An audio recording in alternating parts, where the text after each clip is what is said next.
Hey everybody, this is Teacher Luke and I'm from Cavenly Canada Immigration Services Incorporated. I'm a Filipino licensed teacher and I'm also an IELTS instructor. Today we're going to talk about our IELTS speaking test. And the reason why we do it is because a lot of people find it a difficult test when in fact it's one of the most fun part of your IELTS test, and personally it's one of the easiest. So without further ado, let's just go through it. If you have a target score, if you're a person who wants to study abroad, or you want to get a permanent residency in a country, say for example, Canada, New Zealand, or US, then definitely you have a target score that you need to get or you need to reach. And some of the people find it difficult to get the score. And the reason for that is because they don't have any knowledge whatsoever on how their IELTS speaking test is being graded. And if you want to get that score, of course, you need to understand how you are being scored, okay? So these are the four parts of the IELTS test, or the four scoring rubrics in your speaking test. The first one is fluency and coherence. The next one is your lexical resource. Then you have your grammatical range and accuracy, and lastly, your pronunciation. Okay, we will go through each of this scoring rubric, and we will discuss them further for us to understand how they're being rated. Okay, first and foremost, we have our fluency and coherence. So this talks about your ability to speak at length without hesitations or unnecessary pauses. What does that mean? It means that, are you able to speak without holding back, without having to stop and gather your thoughts? Okay, this is what falls under fluency and coherence. So you have to be able to express yourself in a very fluid manner without having to stop or to stutter or without holding back.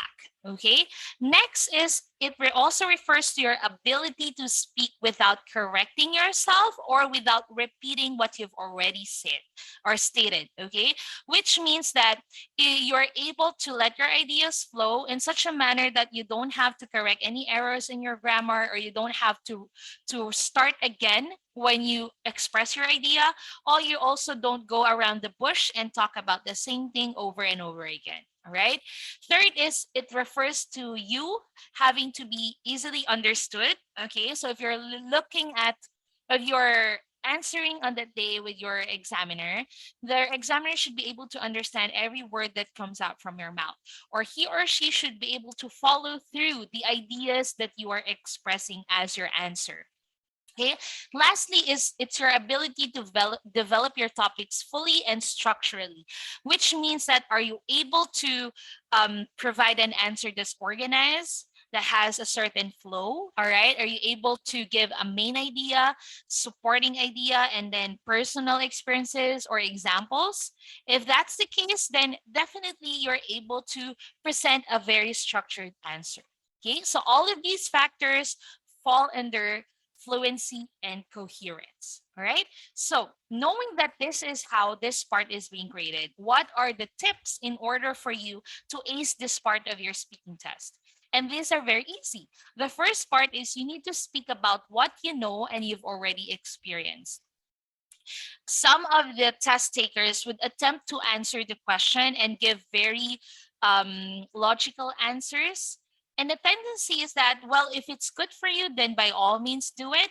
But if you try to attempt answering something that you do not know, you don't have any knowledge, you don't have any experience, the tendency is it would look like you're looking for the answer. It would look so unnatural. And the tendency, sometimes you'll have mental blockage, you tend to stutter, you tend to repeat. And the more you talk about something you don't know, then the more errors there would be. So never ever try to talk about something you don't have an idea what it's about. It's much better to stick with something that you know and something that you've experienced, because at the end of the day, you're going to be graded about from how you speak rather than from what you say. All right.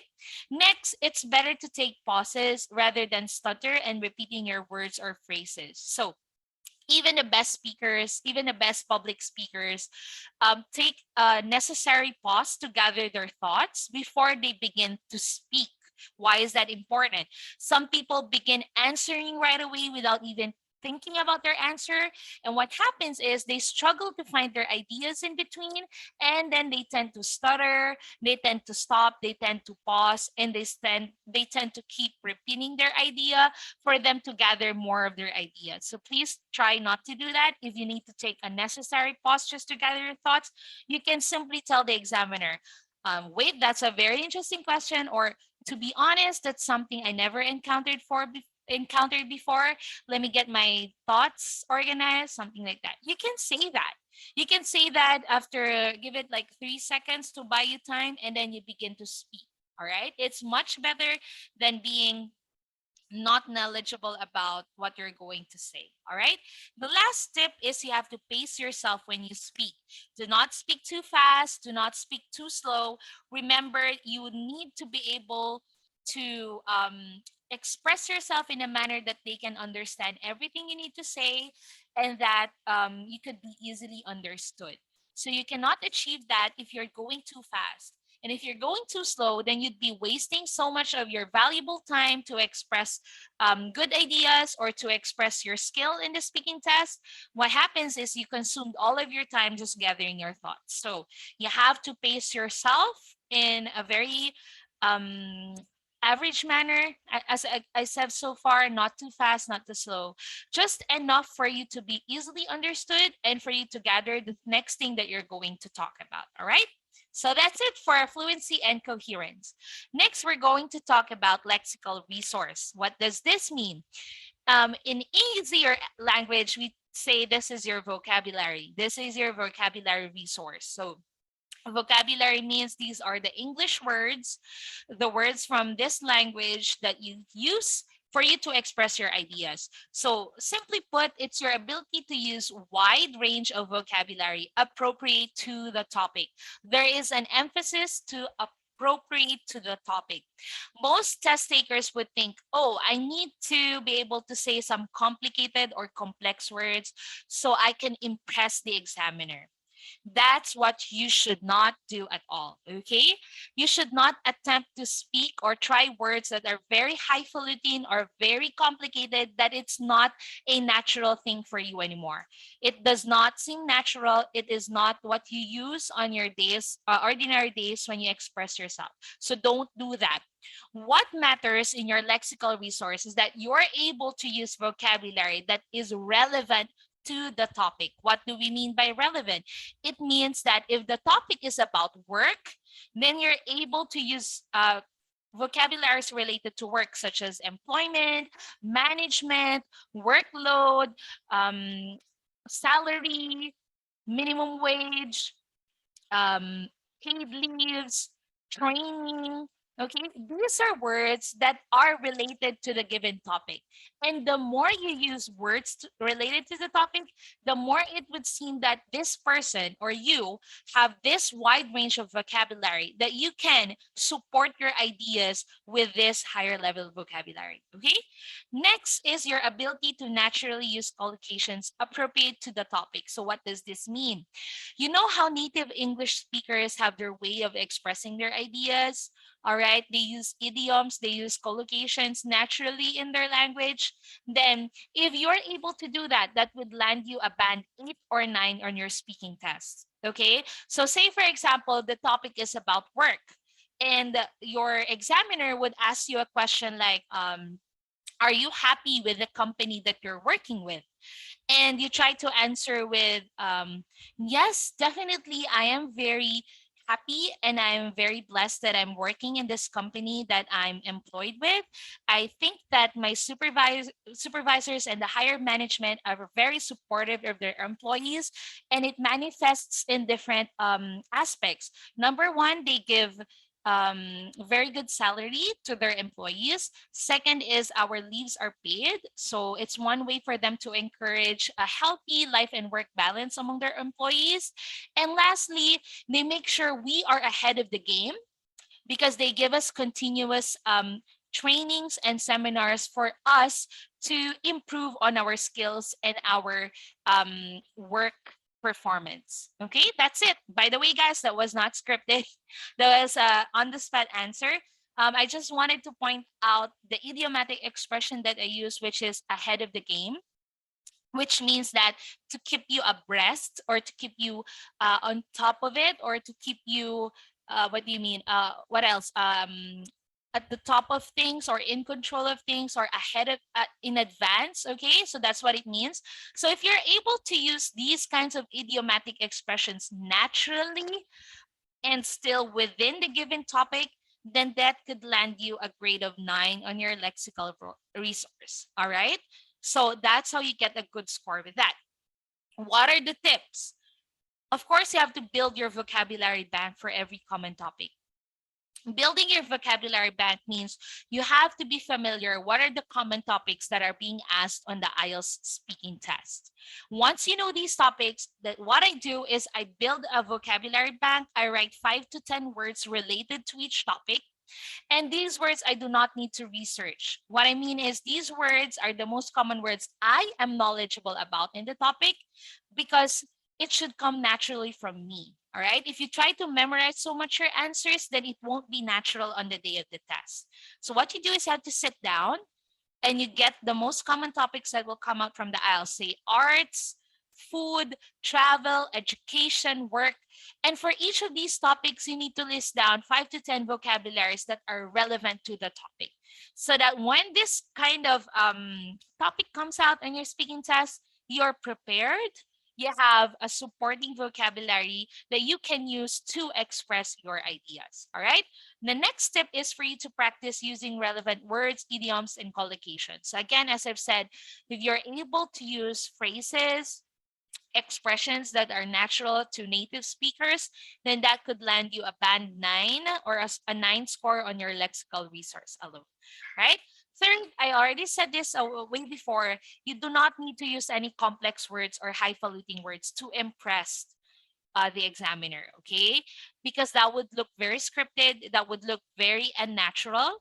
What you want them to know is that you're so good at speaking that even in the most basic words, you are able to fully express yourself, okay? What works are relevant words, okay? Important words, connecting words, all right? Not just any other complex words that are not related, all right? If you do that, that's a recipe for disaster, and we do not advise that on your day of test. Okay. Lastly, your vocabulary is graded based on the variety and appropriateness to the given topic. So I already said this. The more vocabulary related to the topic that you could discuss in your answers, and the more that it is appropriate to the given topic, then the better your score would be on your lexical resource. All right. So that's it for lexical resource. Let's move to the next scoring rubric. Before we go there, these are the common topics on your IELTS speaking test. And what I suggest for you to do is you build your vocabulary bank on these common topics, right? As you can see, these topics are very easy. It's what we encounter on our day-to-day lives, all right? These are general topics that you can talk about anything under the sun, right? So try to build your words, words that you know, words that you're comfortable to use in your English language. And whenever you practice your speaking test, you try to pull these words and try practicing them when you speak, all right? Okay, so for example, as I've said earlier, the topic given to you is work.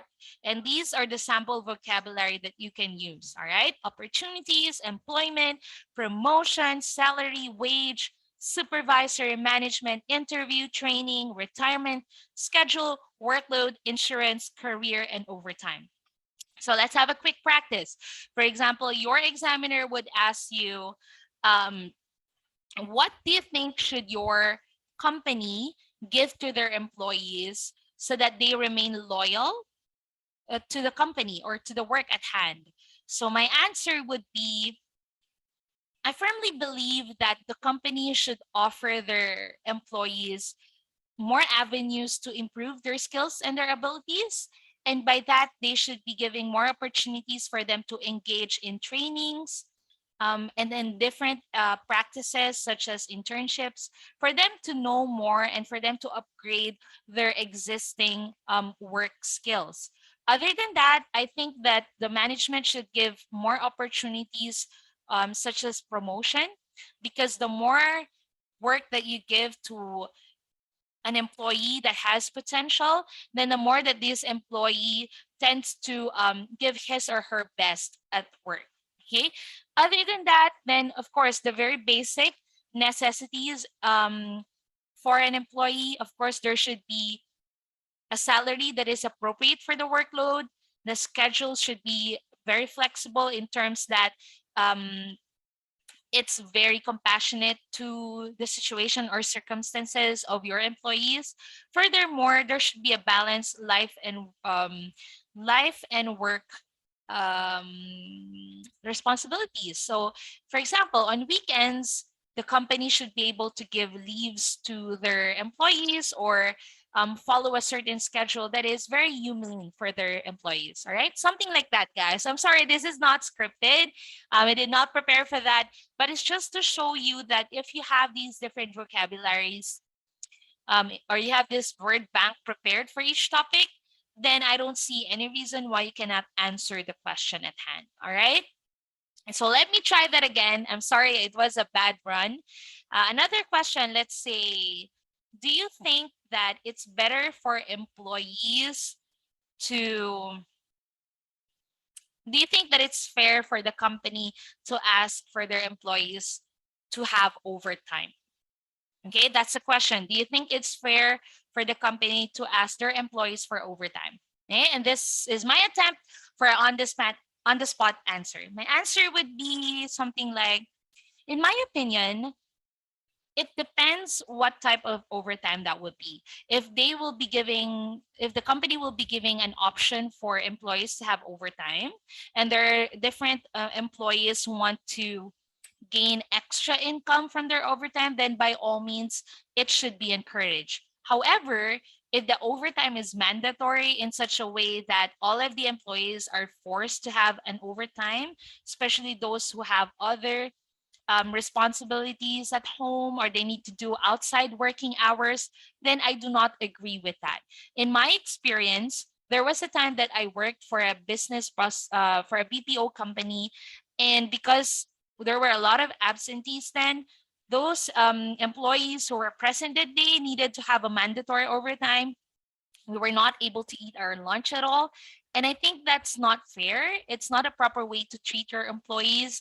In fact, if you take a look at the law, it's not allowed to force your employees to have mandatory overtime. So I think it's a red flag for companies if they let their employees go through that.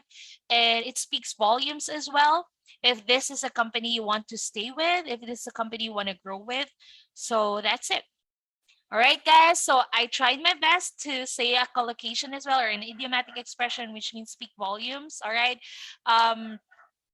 I did use a lot of good vocabulary like overtime, like training. Oh, did I use training? I'm not sure, but I'm pretty sure I did speak about different vocabulary related to the topic. So that's just one of the example, guys. All right.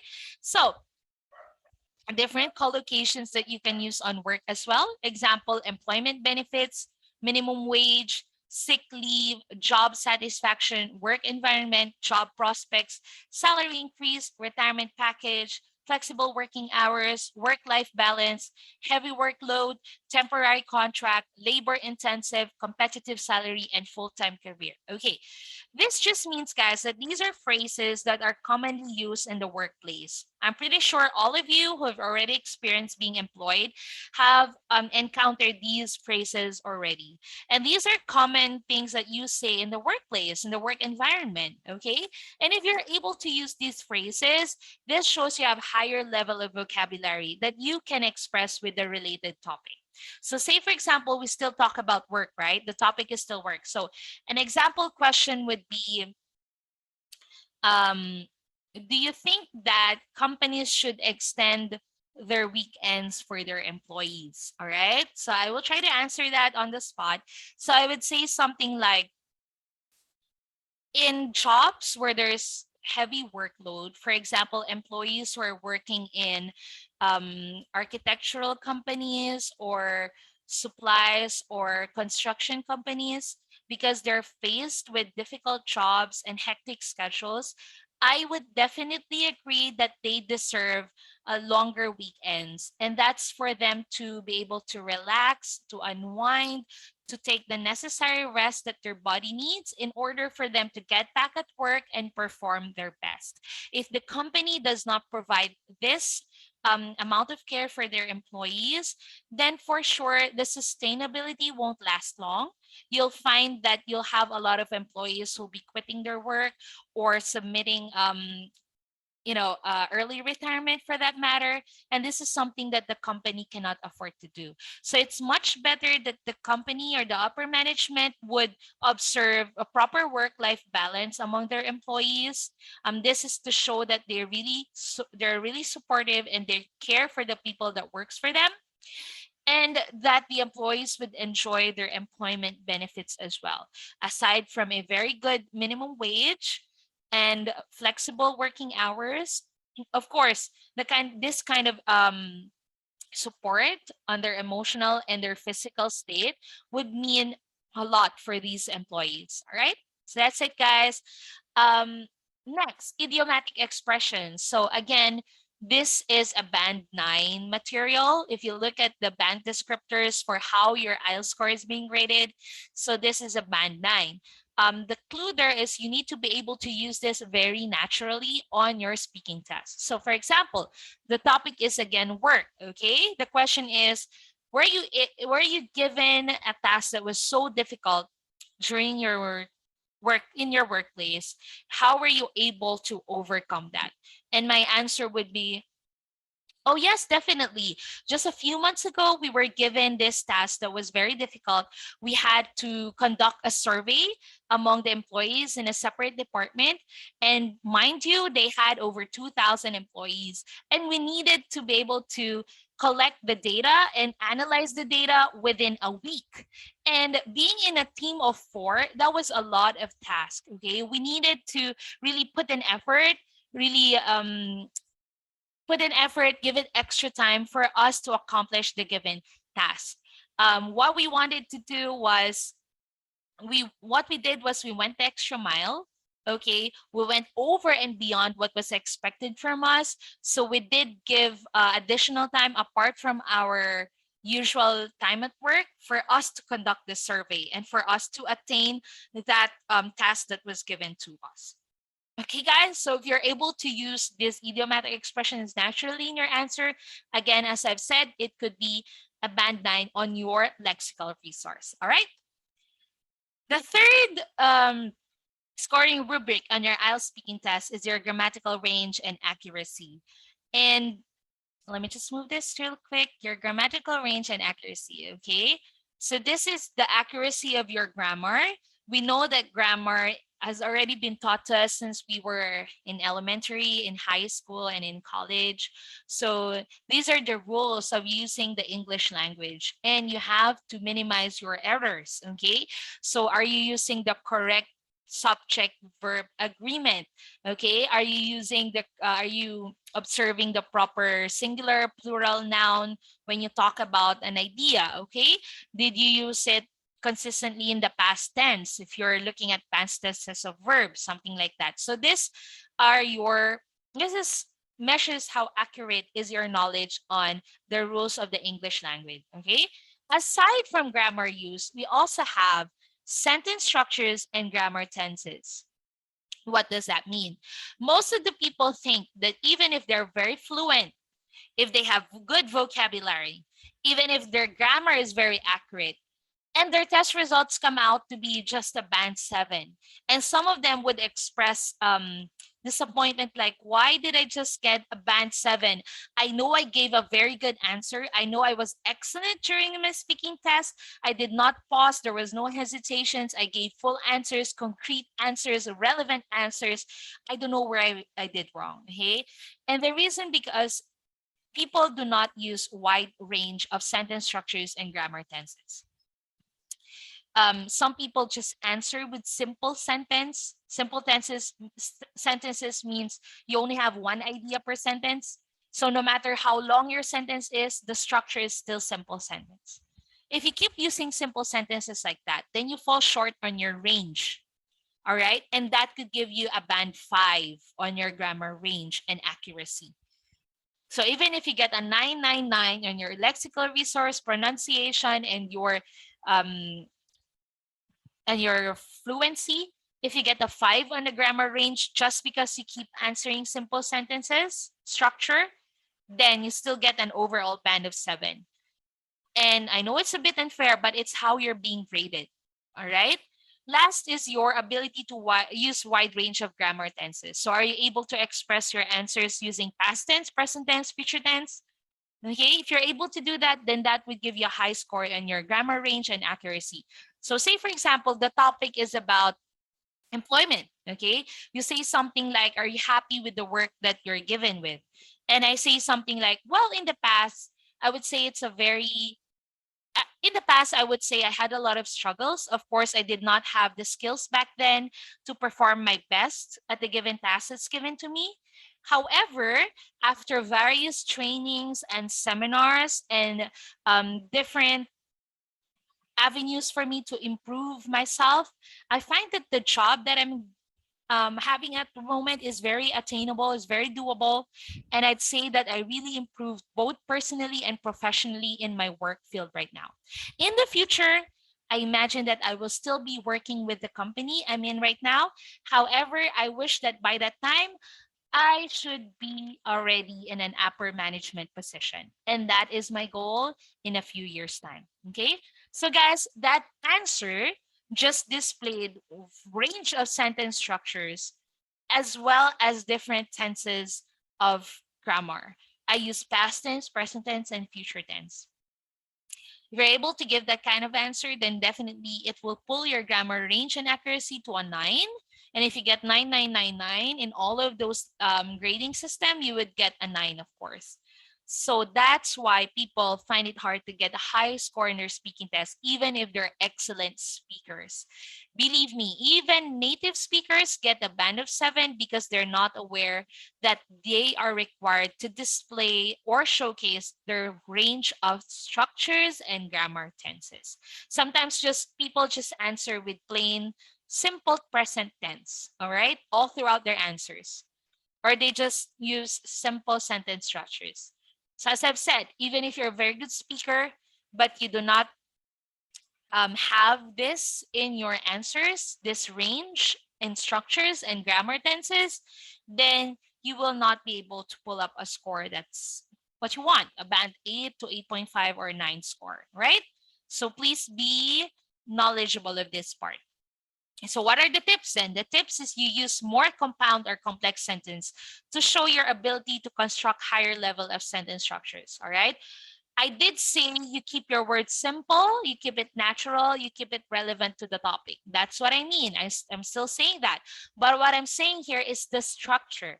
The structure, how you express your sentence, should be more of the compound and the complex. So say, for example, like this. I use the simple sentence structure, okay, guys? I would say something like, I'm excited to go to work tomorrow. I will be working as a sales associate. My coworkers are very supportive. My managers are very kind to me. All right. I was fluent. I did give good lexical resource. I pronounced the words really well. But my structure of sentence was always just simple. One idea per sentence, one idea per sentence, one idea per sentence. And that will give me a 5 on my grammar range and accuracy, and it will pull my whole grade down. So how do I improve that answer? I say something like, although it's my first day tomorrow, I'm very blessed that I'm starting off as a sales associate. Despite the terrible work experience I've had before, this time I am more optimistic because my workmates are very supportive and the managers are very kind to me. See how I use the word although, despite. Okay, starting with these complex conjunctions ultimately gives you a higher level of sentence structures. The ideas are the same, the words that I use are the same, the sentence ideas are the same, but the way I express it are structurally different. And that's what they're looking for on your grammar range and accuracy. All right. My next tip for you is to use the storytelling method, all right? What this means is your ability to express your ideas using various tenses of verbs.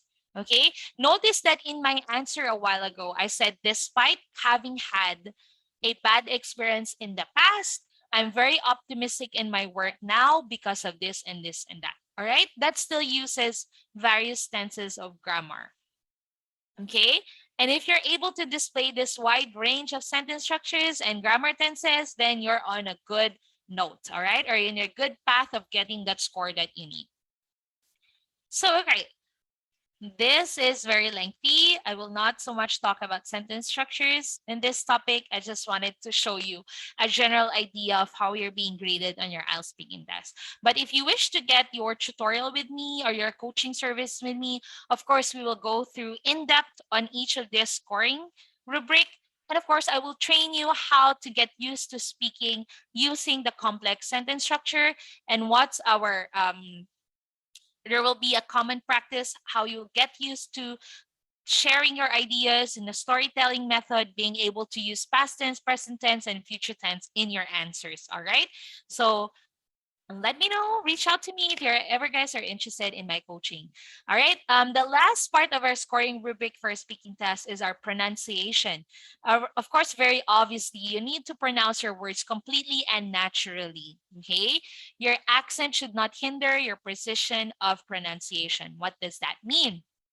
Please do not attempt to copy the accent of native speakers like Americans or the British accent. It will just sound silly. It would sound that you're trying too hard and you're not natural anymore. Of course, they know that the IELTS test is worldwide, and the people who are taking this test are mostly from other countries, from foreign countries. You would, of course, have that accent with you. In my case, my Filipino accent. I do not really need to copy the American accent. I can use my own accent. However, in this case, I do not let it hinder the way I pronounce my words. And that's what matters. So as long as you're easily understood, you pronounce the words very well. For example, desert and dessert, and you wanted to say something about the meal, what you're going to eat. For example, leche flan. So you want to say, I had a dessert yesterday and it was so delicious. I had a very good, or I had a scrumptious meal. So please don't say that. Of course, dessert and dessert are two different things. All right. So that's what we mean by pronouncing it accurately. All right. Last is your ability to be easily understood effortlessly. So this is given, guys. The fact that you can pronounce it very well. Of course, the examiner should be able to understand each and every word that comes out from your mouth. Okay. So do not be conscious too much on your accent. What matters is you could be understood and you did pronounce the English word just as how it should be pronounced. All right, that's it, guys. So the takeaway is this. Even if you're good in your fluency, let's say you're a very good speaker, you were able to develop your ideas structurally, you did not have pauses, you did not stutter like this is the, even if you didn't do that, you can get an 8. Say for example, you displayed good lexical resource, you use words relevant to the topic, you get a 7.5. Of course, you're an excellent speaker, so you did pronounce your words really well, you got an 8. However, as I've said, if you did not use higher level sentence structures, if you did not display wide range of grammar tenses, you would get a 5. And look at how it impacts your average score. You still get a 7 overall. All right?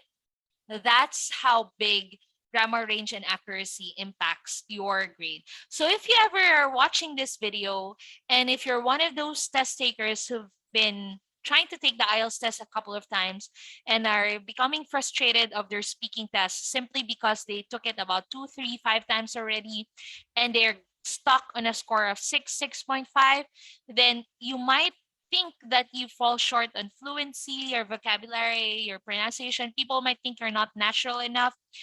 I guess you have to record the way you answer, listen to it, see to it if you're really giving higher level sentence structures, if you're able to use various grammar tenses, And if you don't, then you know the reason why. You need to definitely improve your grammar range and accuracy. You can pull it to a higher score if you work on it really well. So the reason why I focus so much on the scoring rubric today, guys, is for you to understand how you're being scored. And if you do have an understanding how you're being scored, what they're looking for you to get that score in that aspect, then you know for sure what you need to work on. And that's the start of being smart on your review. As I've said, of course you need to work hard, but you most importantly you need to work smart. You need to know how you can get the score. All right, so that's it, guys. This is the summary of the tips on the exam day before we end this video. This is just a culmination or just a conclusion of all the things we spoke out today. So first is you have to pause necessarily to gather your thoughts. Even the best speakers take a pause, so don't shy away from pausing if you need.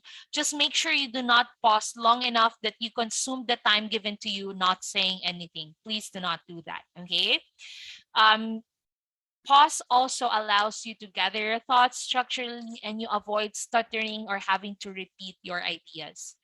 All right. Secondly, talk about what you know and experience. Actually, at the end of the day, even if you do not remember all these scoring rubrics, if you just talk about what you know and you experience, then definitely you can answer anything on the IELTS test. All right? You start being more natural if you talk about something you know or experience. Okay. Some people would ask me, well, the question has something to do with geography, with something to do with arts. What if I don't know about it? Then we have a strategy for that. Okay. Say, for example, the question is something like, what do you think about the geographical location of your country, the Philippines? And of course, you would think like, oh my God, it's been a long time since I brushed my ideas on geography. What do I say? Do I start talking about the different islands? Do I start talking about where we are located on the map? And if you remember what teacher Luke said, do not attempt to talk about something you do not know and experience. Okay, so your question for me is then how do I answer that? Simply put, you can answer it this way. That's a very interesting question. It's been a long time since I actually read about our country's geography. I think it's probably during when I was in college, I had a course in geography. But from what I remember, I do know that my country is an archipelago and we have over about 8,000 different islands. And what's interesting with that is because we have different islands, we also have different languages. For example, in my own locality or in my region, we speak the Ilocano and the Ibanag language, which are two respective local languages. And I grew up among people speaking those languages. So in fact, not only am I knowledgeable of Filipino, which is our national language, I'm also knowledgeable of English, which has become my second language. I also know about Ibanag and Ilocano, and I communicate properly with my local people. Another thing is that if you travel in the Philippines, you would find that each locality has different traditions and cultures that they observe on their own. And what's really amazing is that each of these regions have their way to protect their culture and tradition. And I suggest that in the future, if you ever want to travel in my country, then you'd be surprised with the amount of richness in our languages, our culture, our tradition, our arts, our music. It's going to be one of the best travels that you have if you ever visit our country. Okay, period. So guys, I did not attempt talking about geographical location, the map. I did not attempt to talk about things I did not know. What I did was I took a very difficult question, I put it in my comfort zone, and from there on I could speak. All right. So that's what I mean by talking about what you know and experience. If you book your coaching with me, we'll do more of that and you get used to using that as a technique to answering any of the questions on your IELTS test. All right. Next is, of course, you build your ideas with structure and you avoid repetitions. We already know that. Next is you use relevant vocabulary, idioms, and collocations. As I've said, please work on your vocabulary bank. Okay, know the common topics on the IELTS. Be prepared on relevant words that you can use to support your ideas. Last is your idiomatic expression. If you could at least drop one or two naturally appropriate to the topic, then definitely it's a good way to pull your score up on your lexical resource. Lastly, you need to use varying tenses of verbs, varying sentence structures. You already know that. I showed you how big its impact is on your speaking score. And of course, for you to have a good score on your pronunciation, you need to speak at a pace and you need to be able to express your words accurately in such a way that they're able to understand you and it's the proper way of pronouncing the English word. All right. So that's it, guys. That's all that I have for you today. If you have any questions, please feel free to drop in your comments. I'd love to hear all about your experience. If you find that any of the things that I said here today did not match any of your experience, then still share it to me by all means. I want to hear it from you guys. And that's it. I hope that everything I shared with you today will be useful if you're going to take your IELTS test sometime soon. Try practicing any of the things that I just shared to you today and see how it goes. All right. That's it, guys. Thank you so much for spending your time with me. Bye.